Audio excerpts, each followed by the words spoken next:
So இந்த வீடியோவில் நம்ம DJI Osmo Action 3 அப்படின்ற புது ஆக்ஷன் கேமரா பற்றி தாங்க பார்க்க போகிறோம். ஸோ ஃபர்ஸ்ட் இந்த ஆக்ஷன் கேமராவோட ஃபீச்சர்ஸ், ஸ்பெக்ஸ் அதெல்லாம் பார்த்துடலாம். அதுக்கப்புறம் இதோட காஸ்டிங் என்னன்றதை பார்த்துலாம். ஸோ அந்த காஸ்ட்டுக்கு இந்த ஆக்ஷன் கேமரா ஒர்த்தா இல்லையா அப்படின்றத கடைசியாக பார்க்கலாம். ஸோ இந்த வீடியோ ஃபுல்லாக ஸ்கிப் பண்ணாமல் பாருங்கள். நீங்கள் பார்த்துட்டு இருக்கிறது டெக் விடியர் தமிழ். நம்ம சேனலில் ட்ரோன்ஸ் அப்புறம் புதுசாக ரிலீஸ் ஆகிற டெக் கேஜெட்ஸ் பற்றின வீடியோஸ் ரிவ்யூஸ்லாம் வந்து அப்லோட் பண்ணிட்டு இருக்கோம். ஸோ ஏற்கனவே ட்ரோன்ஸ் பற்றின A to Z வீடியோஸ் எல்லாமே வந்து நம்ம சேனலில் ஆல்ரெடி அப்லோட் பண்ணியிருக்கோம். உங்களுக்கு டைம் இருந்தது அப்படின்னா வந்து கண்டிப்பாக செக் பண்ணி பாருங்கள். நீங்கள் நம்ம சேனலுக்கு புதுசாக இருக்கீங்க அப்படின்னா கண்டிப்பாக சப்ஸ்கிரைப் பண்ணிக்கோங்க. இந்த வீடியோ உங்களுக்கு பிடிச்சது அப்படின்னா கண்டிப்பா லைக் பண்ணுங்க. சோ இந்த கேமரா பாத்தீங்கன்னா DJI பிராண்டோட மூணாவது action camera. So design wise பார்த்தோம் அப்படின்னா அப்படியே ஆக்ஷன் 1 கேமரா மாதிரியே தாங்க இருக்கும். அப்புறம் ஆக்ஷன் 2 கேமரா பாத்தீங்கன்னா கம்ப்ளீட்டா வேற டிசைன். சோ அந்த டிசைன் பாத்தீங்கன்னா நிறைய பேரால லைக் பண்ணப்படல.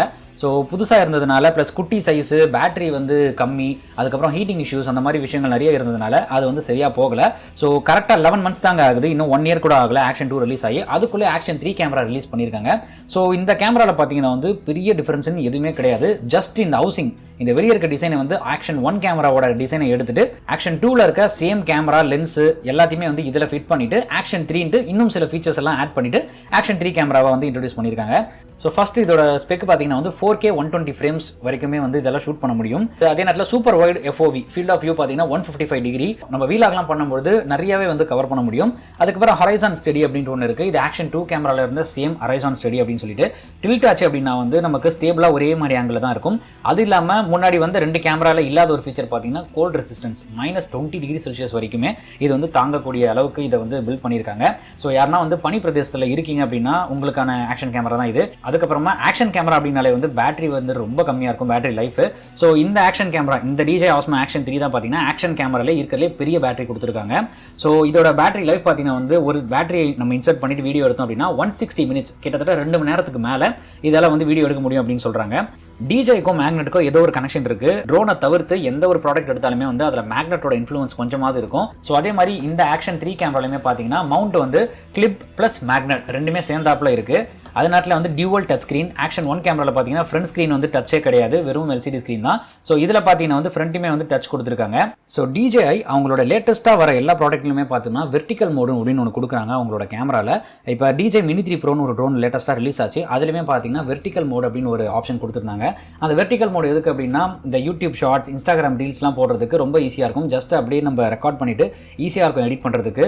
நம்ம எடிட்டிங் சாஃப்ட்வேரில் போயிட்டு அந்த ரேஷியோலாம், ஸ்க்ரீன் ரேஷியோலாம் வந்து மாற்ற வேண்டிய அவசியம் இருக்காது. ஸோ DJIயோட ஸ்டெபிலைசேஷனுக்கு அவங்க பேர் வச்சிருக்கிறது பார்த்தீங்கன்னா rock study. So Osmo Action 1 கேமராவில் பார்த்தீங்கன்னா ராக் ஸ்டடி 1.0 இருந்தது, ஆக்ஷன் 2ல ராக் ஸ்டடி 2.0. இப்போ இந்த ஆக்ஷன் 3 கேமராவில் பார்த்தீங்கன்னா ராக் ஸ்டடி 3.0 வந்து இம்ப்ளிமெண்ட் பண்ணியிருக்காங்க. ஸோ முந்தின ரிலீஸ் ஆன 2 கேமராலையுமே இல்லாத ஒரு ஃபீச்சர் என்னன்னு பார்த்தீங்கன்னா இதில் வந்து ஃபாஸ்ட் சார்ஜிங் சப்போர்ட் இருக்கு. சார்ஜுமே சீக்கிரமாக ஏறிடும். அப்படியே ஃபுல் சார்ஜ் ஆனாலும் ஒரு பேட்டரியே 2 மணி நேரத்துக்கு மேலே வரும்னு சொல்லியிருக்காங்க. ஸோ அதுக்கப்புறமா இதில் புதுசாக வந்திருக்கிறது என்னன்னு பார்த்தோம்னா DJIல ஒரு இன்விசிபிள் ஸ்டிக் கொடுக்குறாங்க. எப்படி Insta 360 கேமராஸில் நீங்கள் வீடியோ எடுத்துட்டு போஸ்ட் ப்ரொடக்ஷனில் வீடியோ எடிட் பண்ணும்போது அந்த ஸ்டிக்கை வந்து மறைய வைக்கலாமோ, அதே மாதிரி இந்த ஆக்ஷன் கேமராலுமே வந்து நம்ம வீடியோ எடுத்துட்டு எடிட் பண்ணும்போது அந்த ஸ்டிக்கை வந்து நம்ம அப்படியே வந்து மறைய வச்சிடலாம். ஸோ சார்ஜிங் போர்ட்டை பொறுத்த வரைக்கும் டைப் சி தான். முன்னாடி ஆக்ஷன் 1 கேமராவில் டைப் சி வந்து பார்த்தீங்கன்னா ஒரு ஹரிசாண்டலாக இருக்கும். இப்போ வந்து வெர்டிக்கல் ஷேப்பில் மாற்றிருக்காங்க. அதுக்கான காரணம் என்னன்னு பார்த்தீங்கன்னா DJIயோட வயர்லெஸ் மைக் வந்து ஆல்ரெடி ரிலீஸ் பண்ணியிருக்காங்க. ஸோ அந்த மைக்கை இந்த ஆக்ஷன் கேமராவில் டேரெக்டாக கனெக்ட் பண்ணுறதுக்காக வந்து அந்த மாதிரி அந்த போர்ட்டை வந்து வெர்டிக்கலாக சேஞ்ச் பண்ணியிருக்காங்க. அதே நேரத்தில் 2 மைக் கொடுத்துருக்காங்க. மைக் இன்னுமே குவாலிட்டி பார்த்தீங்கன்னா நல்லா இருக்குது, ஆடியோ குவாலிட்டி. அது இல்லாமல் ஒரு டெம்பரேச்சர் சென்சார் வர கொடுத்துருக்காங்க. ஃப்ரண்ட்டில் ஆக்ஷன் எழுதியிருக்கும், ACTIOன்னு இருக்கும். ஓவில் பார்த்தீங்கன்னா வந்து ஒரு சென்சார் கொடுத்துருக்காங்க. அந்த சென்சார் என்ன பண்ணோம் அப்படின்னா அந்த டெம்பரேச்சர், நம்ம கரண்ட் டெம்பரேச்சர் மெஷர் பண்ணி ஆட்டோ மோடில் வீடியோ எடுக்கும்போது அந்த ஒயிட் பேலன்ஸ் வந்து மேட்ச் பண்ணும். அந்த கலருக்கு அந்த டெம்பரேச்சருக்கு ஏற்ற மாதிரி அதை வந்து மேட்ச் பண்ணும். எல்லாமே ரொம்ப சின்ன சின்ன ஃபீச்சர்ஸ் எல்லாமே கொடுத்து அதை ஒன்றுமே மெருகேற்றிருக்காங்க. நல்லா இருக்குது பார்க்குறதுக்கு. ஸோ இப்போ நம்ம வந்து இந்த ஆக்ஷன் 3 கேமராவோட ப்ரைஸிங்கை பார்த்துடலாம். முதல்ல வந்து ஸ்டாண்டர்ட் கிட்னு இருக்குது, ஸ்டாண்டர்ட் காம்போன்னு சொல்லிட்டு ஒரு பேட்டரி, ஒரு கேஸு, அதுக்கப்புறமா அந்த அட்டாச்மெண்ட்ஸு, ஒரு சார்ஜிங் ஒயர் வந்துடுதுங்க. ஸோ இப்படி தான் இருக்குது. இது வந்து $329, 329, அதாவது 26,132 ரூபாய் இந்த ஸ்டாண்டர்ட் கிட்டு. அதுக்கப்புறமா அட்வென்ச்சர் காம்போ அப்படின்னு ஒன்று சொல்லி கொடுக்குறாங்க. அதில் பார்த்தீங்கன்னா 3 பேட்டரி, அதாவது ஒரு பேட்டரி இல்லாமல் 2 பேட்டரி, சார்ஜிங் கேஸு, இந்த இன்விசிபிள் ஸ்டிக்கு கொடுக்குறாங்க. ஸோ அது இல்லாமல் இந்த அட்டாச்மெண்ட்டும் பார்த்தீங்கன்னா 2 இருக்குது. இதில் பார்த்தீங்கன்னா அட்டாச்மெண்ட் 1 தான், இந்த அட்டாச்மெண்ட் 1 இருக்குது, இதில் 2 அட்டாச்மெண்ட் கொடுக்குறாங்க. இதோட ப்ரைஸ் பார்த்தீங்கன்னா $439.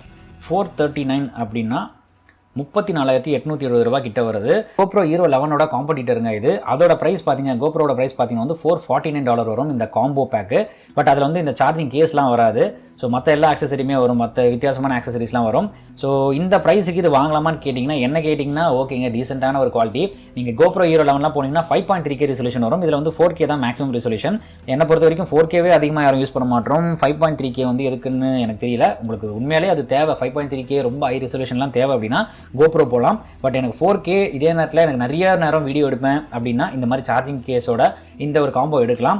உண்மையிலே ஒர்த்தான ஒரு பையாக தாங்க இருக்கும். ஸோ கண்டிப்பாக அதை ட்ரை பண்ணி பாருங்கள். இந்த வீடியோ உங்களுக்கு பிடிச்சிருந்தது அப்படின்னா வந்து கண்டிப்பாக லைக் பண்ணுங்கள். நம்ம சேனலுக்கு நீங்கள் புதுசு அப்படின்னா கண்டிப்பாக சப்ஸ்கிரைப் பண்ணிக்கோங்க.